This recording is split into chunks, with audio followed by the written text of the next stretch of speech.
En 1979, un jeune homme de 21 ans a écrit une lettre à lui-même. Il s'appelait Michael Jackson. Mais dans cette lettre, il écrivait « MJ sera mon nouveau nom. Je serai une personne totalement différente. Je vais choquer le monde. » Ce n'était pas de l'arrogance, ce n'était pas du délire, c'était de la manifestation pure. Et ce qui est fascinant, c'est qu'il ne faisait pas que rêver.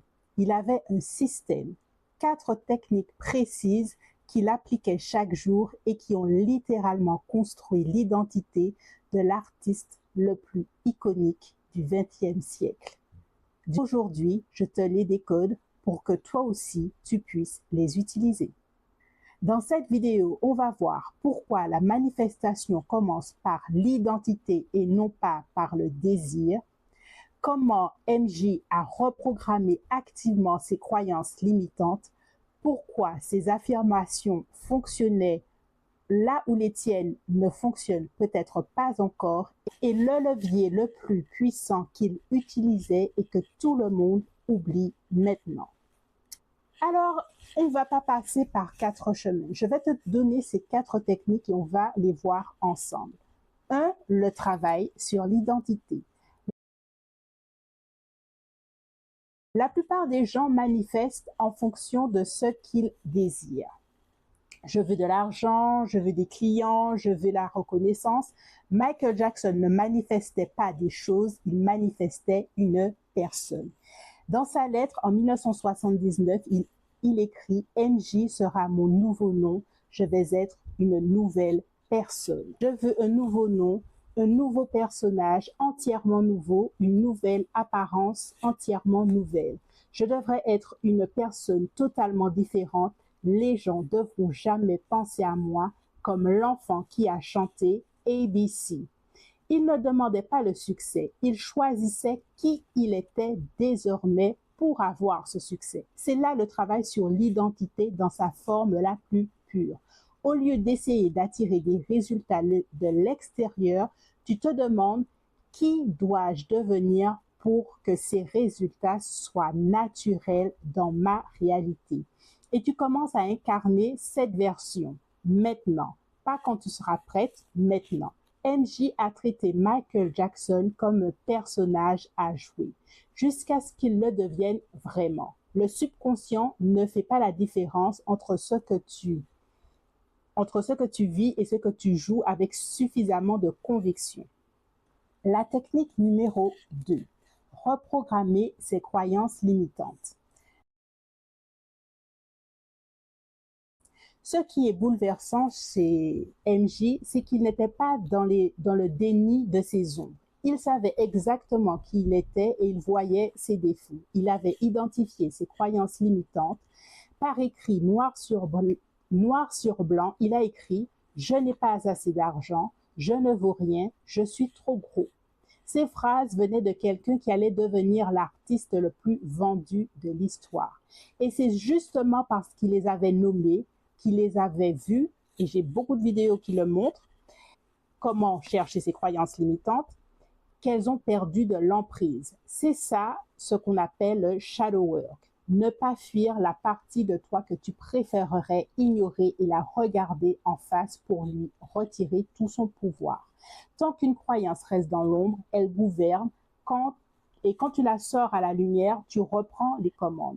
Le travail n'est pas de faire semblant que la croyance n'existe pas, c'est de la voir, de la nommer, de choisir consciemment d'en écrire une autre à sa place.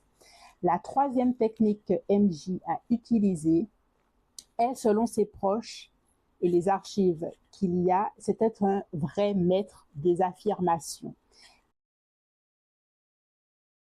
Il plaçait des notes partout où il les verrait. Je suis beau, Dieu est avec moi. Mais voilà ce qui différencie une affirmation qui fonctionne d'une affirmation qui reste inefficace. La répétition seule ne suffit pas. Ce qui compte, c'est l'état émotionnel dans lequel tu le répètes.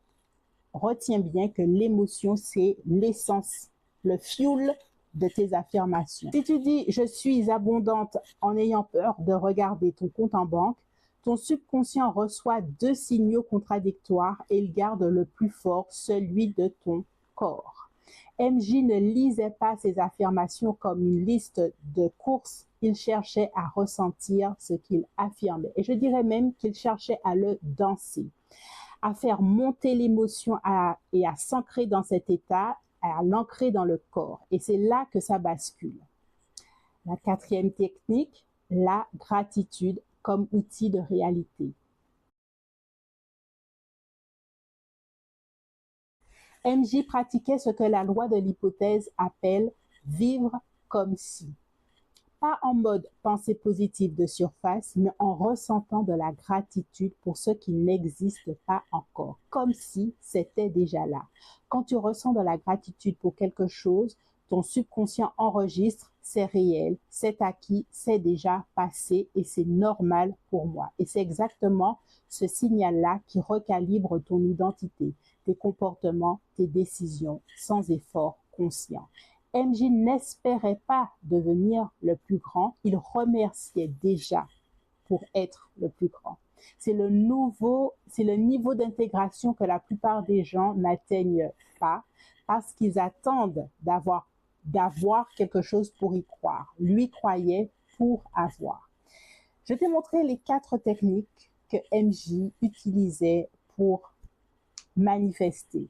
MJ est partout sur les réseaux en ce moment et c'est avec beaucoup d'émotion que j'ai vu beaucoup de choses, que c'était un maître de l'affirmation, un maître de la manifestation. C'est quelqu'un qui s'est manifesté. Il s'est créé, manifesté, il s'est donné naissance.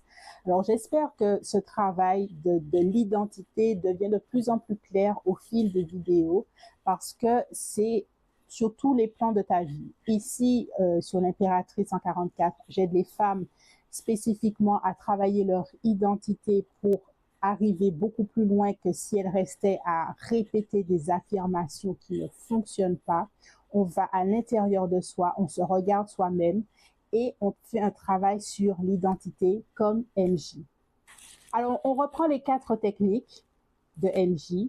L'identité, tu choisis qui tu es, tu fais du shadow work, tu vides ce qui résiste, tu fais des affirmations incarnées, tu reprogrammes au niveau de l'émotion et du corps et tu pratiques la gratitude, tu ancres dans le corps ce qui n'est pas encore visible, c'est de l'ingénierie du subconscient.